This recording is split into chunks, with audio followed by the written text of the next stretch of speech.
The World After Death by Luli W.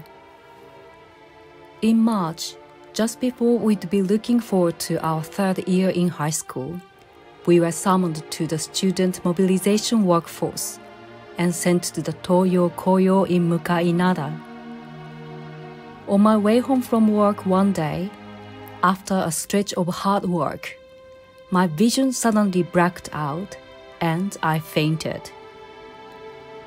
From that day on, I had a high fever and couldn't get out of bed.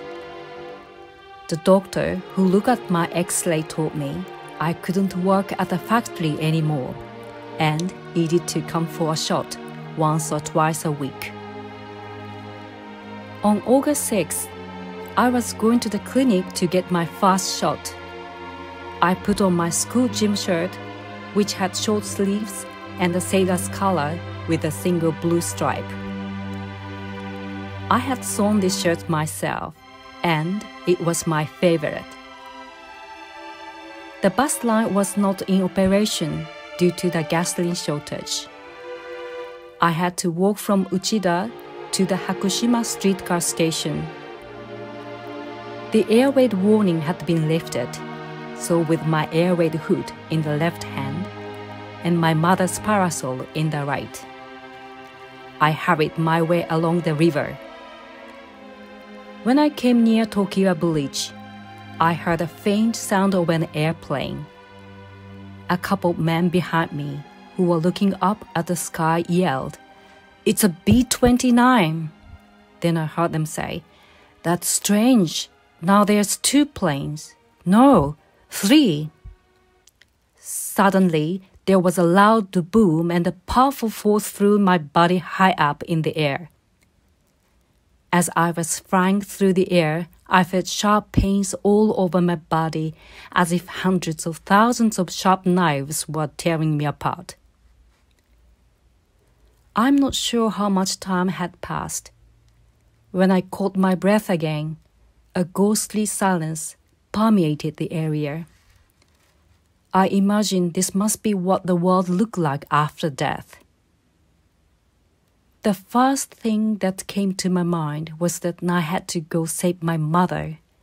I jumped up but then fell over. A thick brown haze hung in the air, and I couldn't breathe. When I lifted my head, I saw that the dark haze was starting to let up near the river, so I headed in that direction. Through the grimy air, I began to make out the silhouettes of people, one by one.